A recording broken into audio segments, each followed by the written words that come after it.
of the Urbervilles by Thomas Hardy, read by Adrian Pretzelis. Chapter 46. Several days had passed since her futile journey, and Tess was afield.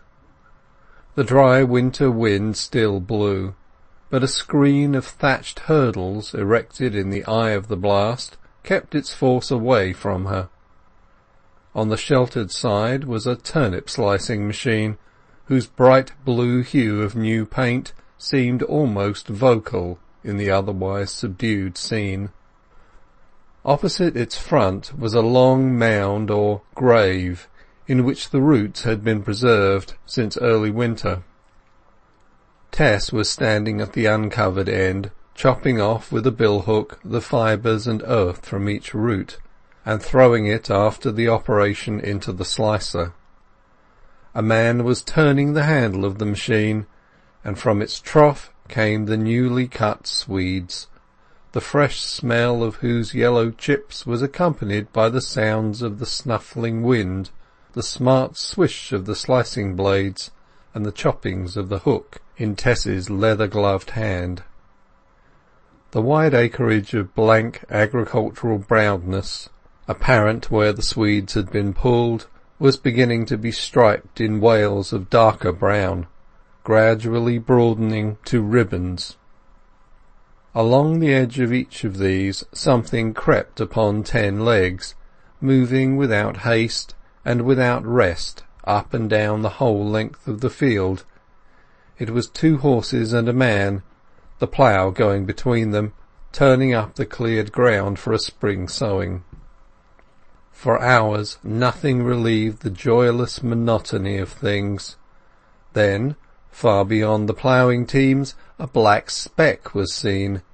It had come from the corner of a fence where there was a gap, and its tendency was up the incline towards the swede cutters. From the proportions of a mere point it advanced to the shape of a 9-pin, and was soon perceived to be a man in black, arriving from the direction of Flintcomb Ash. The man at the slicer, having nothing else to do with his eyes, continually observed the comer, but Tess, who was occupied, did not perceive him till her companion directed her attention to his approach. It was not her hard taskmaster, Farmer Groby. It was one in a semi-clerical costume, who now represented what had once been the free and easy Alec d'Urberville. Not being hot at his preaching, there was less enthusiasm about him now, and the presence of the grinder seemed to embarrass him. A pale distress was already on Tess's face, and she pulled her curtained hood further over it. D'Urberville came up and said quietly, "I want to speak to you, Tess." "You have refused my last request not to come near me," said she. "Yes, but I have a good reason." "Well, tell it." "It is more serious than you may think." He glanced round to see if he were overheard. They were at some distance from the man who turned the slicer, and the movement of the machine too sufficiently prevented Alec's words reaching other ears. D'Urberville placed himself so as to screen Tess from the labourer, turning his back to the latter. "It is this," he continued with capricious compunction. "In thinking of your soul and mine when we last met, I neglected to inquire as to your worldly condition. You were well dressed, and I did not think of it. But I see now that it is hard, harder than it used to be when I knew you, harder than you deserve. Perhaps a good deal of it is owing to me." She did not answer, and he watched her inquiringly as, with bent head, her face completely screened by the hood, she resumed her trimming of the swedes. By going on with her work she felt better able to keep him outside her emotions. "Tess," he added with a sigh of discontent, "yours was the very worst case I was ever concerned in. I had no idea of what had resulted till you told me. Scamp that I was to foul that innocent life! The whole blame was mine. the whole unconventional business of our time at Trantridge. You, too, the real blood of which I am but a base imitation, what a blind young thing you were as to possibilities. I say in all earnestness that it is a shame for parents to bring up their girls in such dangerous ignorance of the gins and nets that the wicked may set for them, whether their motive be a good one or the result of simple indifference. Tess still did no more than listen, throwing down one globular root and taking up another with automatic regularity, the pensive contour of the mere field woman alone marking her. "But it is not that I came to say," d'Urberville went on. "My circumstances are these. I have lost my mother since you were at Trantridge, and the place is my own, but I intend to sell it and devote myself to missionary work in Africa. A devil of a poor hand I shall make at the trade, no doubt. However, what I want to ask you is, will you put it in my power to do my duty, to make the only reparation I can make for the trick I played you? That is, will you be my wife and go with me? I have already obtained this precious document. It was my old mother's dying wish." He drew a piece of parchment from his pocket with a slight fumbling of embarrassment. "What is it?" said she. "A marriage licence." "Oh, no, sir, no," she said quickly, starting back. "You will not? Why is that?" As he asked the question, a disappointment which was not entirely the disappointment of thwarted duty crossed d'Urberville's face. It was unmistakably a symptom that something of his old passion for her had been revived. Duty and desire ran hand in hand. "Surely," he began again in more impetuous tones, and then looked round at the labourer who turned the slicer. Tess, too, felt that the argument could not be ended there. Informing the man that a gentleman had come to see her, with whom she wished to walk a little way, she moved off with d'Urberville across the zebra-striped field. When they reached the first newly ploughed section, he held out his hand to help her over it, and she stepped forward on the summits of the earth rolls as if she did not see him. "You will not marry me, Tess, and make me a self-respecting man?" he repeated, as soon as they were over the furrows. "I cannot." "But why?" "You know I have no affection for you." "But you would get to feel that in time, perhaps, as soon as you really could forgive me?" "Never." "Why so positive?" "I love somebody else." The words seemed to astonish him. "You do?" he cried. "Somebody else? But has not a sense of what is morally right and proper any weight with you?" "No, no, no, don't say that." "Anyhow, then, your love for this other man may only be a passing feeling which you will overcome." "No, no." "Yes, yes, why not?" "I cannot tell you." "You must, in honour." "Well, then, I have married him." "Ah!" he exclaimed, and he stopped dead and gazed at her. "I did not wish to tell. I did not mean to," she pleaded. "It is a secret here, or at any rate but dimly known. So will you, please will you, keep from questioning me? You must remember that we are now strangers." "Strangers, are we? Strangers?" For a moment a flash of his old irony marked his face, but he determinedly chastened it down. "Is that man your husband?" he asked mechanically, denoting by a sign the labourer who turned the machine. "That man?" she said proudly. "I should think not." "Who then?" "Do not ask what I do not wish to tell," she begged, and flashed her appeal to him from her upturned face and lash-shadowed eyes. D'Urberville was disturbed. "But I only asked for your sake," he retorted hotly. "Angels of heaven, God forgive me for such an expression, I came here, I swear, as I thought for your good. Tess, don't look at me so. I cannot stand your looks. There never were such eyes, surely, before Christianity or since. There, I won't lose my head. I dare not.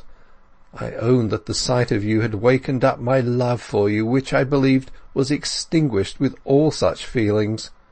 But I thought that our marriage might be a sanctification for us both. The unbelieving husband is sanctified by the wife, and the unbelieving wife is sanctified by the husband, I said to myself. But my plan is dashed from me, and I must bear the disappointment." He moodily reflected with his eyes on the ground. "Married, married! Well, that being so," he added quite calmly, tearing the licence slowly into halves and putting them in his pocket, "that being prevented, I should like to do some good for you and your husband, whoever he may be. There are many questions that I am tempted to ask, but I will not do so, of course, in opposition to your wishes. Though, if I could know your husband, I might more easily benefit him and you.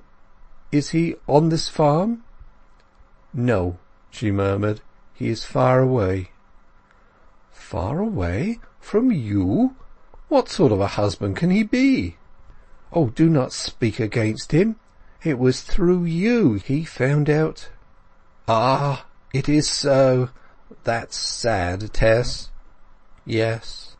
But to stay away from you, to leave you to work like this—" "He does not leave me to work," she cried, springing to the defence of the absent one with all her fervour. "He don't know it. It is by my own arrangement." "Then does he write?" I cannot tell you. There are things which are private to ourselves." "Of course that means that he does not.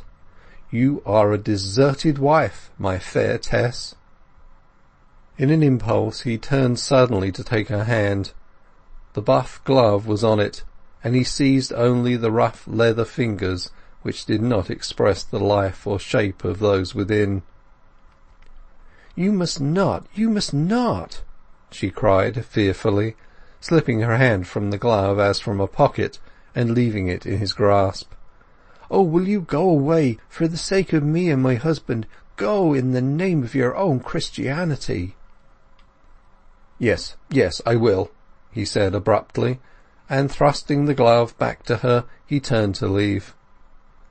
Facing round, however, he said, "Tess, as God is my judge, I meant no humbug in taking your hand." A pattering of hoofs on the soil of the field, which they had not noticed in their preoccupation, ceased close behind them, and a voice reached her ear. "What the devil are you doing away from your work at this time of day?"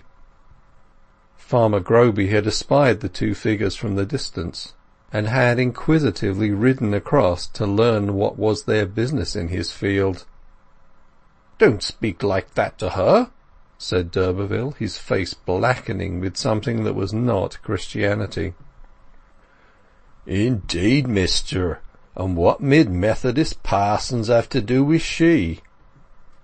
"Who is the fellow?" asked d'Urberville, turning to Tess. She went close up to him.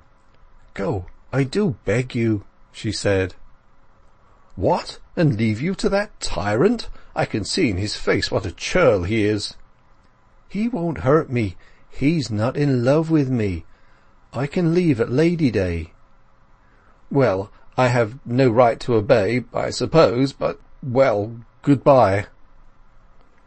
Her defender, whom she dreaded more than her assailant, having reluctantly disappeared, the farmer continued his reprimand, which Tess took with the greatest coolness, that sort of attack being independent of sex. To have as a master this man of stone, who would have cuffed her if he had dared, was almost a relief after her former experiences. She silently walked back towards the summit of the field that was the scene of her labour, so absorbed in the interview which had just taken place that she was hardly aware that the nose of Groby's horse almost touched her shoulders. "If so be you make an arrangement to work for me till Lady Day, I'll see you carry it out," he growled. "Od rot the women! Now 'tis one thing, and then 'tis the other. But I'll put up wi' it no longer." Knowing very well that he did not harass the other women of the farm as he harassed her out of spite for the flooring he had once received, she did for one moment picture what might have been the result if she had been free to accept the offer just made of her of being the moneyed Alec's wife. It would have lifted her completely out of subjection, not only to her present oppressive employer, but to a whole world who seemed to despise her. "But no, no," she said breathlessly. "I could not have married him now. He is so unpleasant to me." That very night she began an appealing letter to Clare, concealing from him her hardships and assuring him of her undying affection. Anyone who had been in a position to read between the lines would have seen that at the back of her great love was some monstrous fear, almost a desperation, as to some secret contingencies which were not disclosed. But again she did not finish her effusion. He had asked Izz to go with him, and perhaps he did not care for her at all. She put the letter in her box, and wondered if it would ever reach Angel's hands. After this her daily tasks were gone through heavily enough, and brought on the day which was of great import to agriculturalists, the day of the Candlemas Fair. It was at this fair that new engagements were entered into for the 12 months following the ensuing Lady Day, and those of the farming population who thought of changing their places duly attended at the county town where the fair was held. Nearly all the labourers at Flintcomb Farm intended flight, and early in the morning there was a general exodus in the direction of the town, which lay at a distance of from 10 to a dozen miles over hilly country. Though Tess also meant to leave at the quarter-day, she was one of the few who did not go to the fair, having a vaguely shaped hope that something would happen to render another outdoor engagement unnecessary. It was a peaceful February day, of wonderful softness for the time, and one would almost have thought that winter was over. She had hardly finished her dinner when d'Urberville's figure darkened the window of the cottage wherein she was a lodger, which she had all to herself to-day. Tess jumped up, but her visitor had knocked at the door, and she could hardly in reason run away. D'Urberville's knock, his walk up to the door, had some indescribable quality of difference from his air when she last saw him. They seemed to be acts of which the doer was ashamed. She thought that she would not open the door, but as there was no sense in that either, she arose, and having lifted the latch, stepped back quickly. He came in, saw her, and flung himself down to a chair before speaking. "Tess, I couldn't help it," he began desperately as he wiped his heated face, which had also a superimposed flush of excitement. "I felt that I must call at least to ask how you are. I assure you that I have not been thinking of you at all till I saw you that Sunday. Now I cannot get rid of your image, try how I may. It is hard that a good woman should do harm to a bad man, yet so it is. If you would only pray for me, Tess."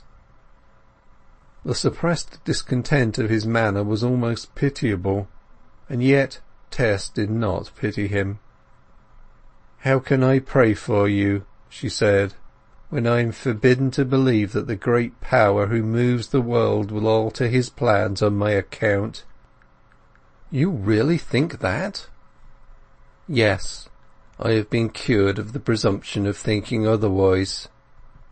"Cured? By whom?" "By my husband, if I must tell." "Ah, your husband, your husband. How strange it seems. I remember you hinted something of the sort the other day. What do you really believe in these matters, Tess? He asked. You seem to have no religion, perhaps owing to me. But I have, though I don't believe in anything supernatural. D'Urberville looked at her with misgiving. Then do you think that the line I take is all wrong? A good deal of it. And yet I felt so sure about it, he said uneasily. I believe in the spirit of the Sermon on the Mount, and so did my dear husband, but I don't believe... Here she gave her negations. The fact is, said d'Urberville dryly, whatever your dear husband believed, you accept, and whatever he rejected, you'll reject, without the least inquiry or reasoning on your own part. It's just like you women. Your mind is enslaved to his. Ah, because he knew everything, said she, with a triumphant simplicity of faith in Angel Clare that the most perfect man could hardly have deserved, much less her husband. Yes, but you should not take negative opinions wholesale from another person like that. A pretty fellow he must be to teach you such scepticism. He never forced my judgment. He would never argue on the subject with me. But I looked at it in this way. What he believed, after inquiring deep into doctrines, was much more likely to be right than what I might believe, who hadn't looked into doctrines at all. What used he to say? He must have said something. She reflected, and with her accurate memory for the letter of Angel Clare's remarks, even when she did not comprehend their spirit, she recalled a merciless polemical syllogism that she had heard him use when, as it occasionally happened, he indulged in a species of thinking aloud with her at his side. In delivering it she also gave Clare's accent and manner with reverential faithfulness. "Say that again," asked d'Urberville, who had listened with the greatest attention. She repeated the argument, and d'Urberville thoughtfully murmured the words after her. "Anything else?" he presently asked.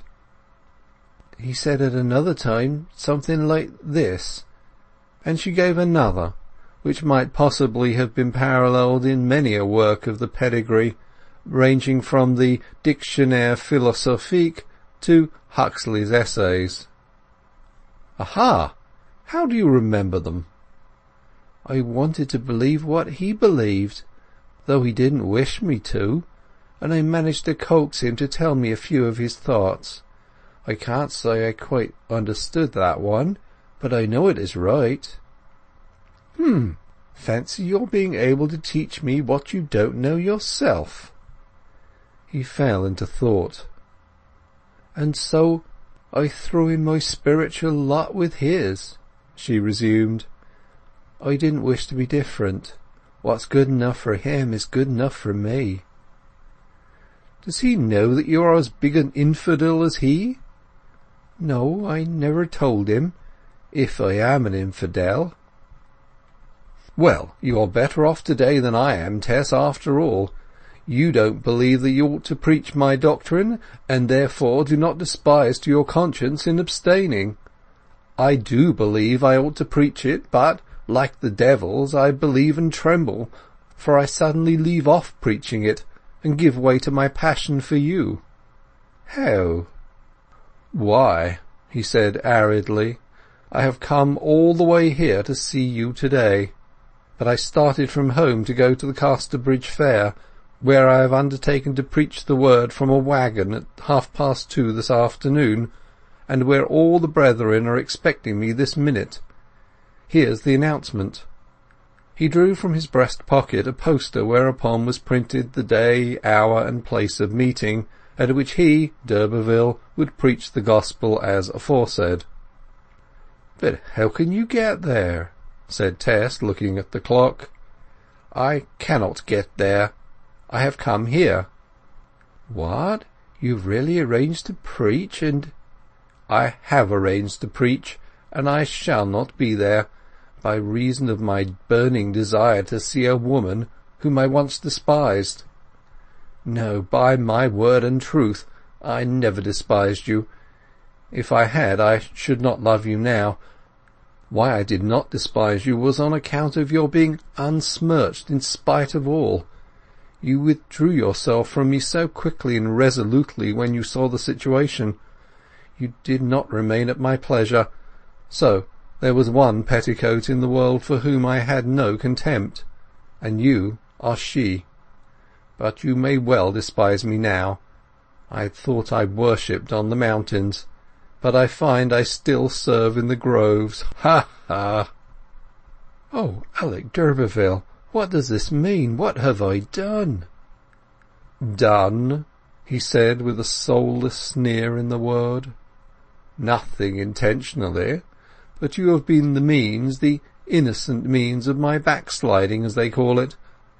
I ask myself, am I indeed one of those servants of corruption who, after they have escaped the pollutions of the world, are again entangled therein and overcome, whose latter end is worse than their beginning?" He laid his hand on her shoulder. "Tess, my girl, I was on the way to at least social salvation till I saw you again," he said, freakishly shaking her as if she were a child. "And why then have you tempted me? I was firm as a man could be till I saw those eyes and that mouth again. Surely there never was such a maddening mouth since Eve's." His voice sank, and a hot archness shot from his own black eyes. "You temptress, Tess, you dear damned witch of Babylon, I could not resist you as soon as I met you again." "I could not help your seeing me again," said Tess, recoiling. "I know it. I repeat that I do not blame you. But the fact remains. When I saw you ill-used on the farm that day, I was nearly mad to think that I had no legal right to protect you, that I could not have it, whilst he who has it seems to neglect you utterly." "Don't speak against him. He is absent," she cried in much excitement. "Treat him honourably. He has never wronged you. Oh, leave his wife before any scandal spreads that may do harm to his honest name." I will," he said, like a man awakening from a luring dream. "I have broken my engagement to preach to those poor drunken boobies at the fair. It is the first time I have played such a practical joke. A month ago I should have been horrified at such a possibility. I'll go away to swear, and, can I? To keep away." Then suddenly, "One clasp, Tessie, one, only for old friendship." "I am without defence, Alec. A good man's honour is in my keeping. Think, be ashamed." "Pooh! Well, yes. He clenched his lips, mortified with himself for his weakness. His eyes were equally barren of worldly and religious faith. The corpses of those old fitful passions which had lain inanimate amid the lines of his face ever since his reformation seemed to wake and come together as in a resurrection. He went out indeterminately. Though d'Urberville had declared that this breach of his engagement today was the simple backsliding of a believer, Tess's words, as echoed from Angel Clare, had made a deep impression upon him, and continued to do so after he had left her. He moved on in silence, as if his energies were benumbed by the hitherto undreamt-of possibility that his position was untenable. Reason had had nothing to do with his whimsical conversion, which was perhaps the mere freak of a careless man in search of a new sensation, and temporarily impressed by his mother's death. The drops of logic Tess had let fall into the sea of his enthusiasm served to chill its effervescence to stagnation. he said to himself as he pondered again and again over the crystallized phrases that she had handed on to him. That clever fellow little thought that, by telling her those things, he might be paving my way back to her. End of chapter 46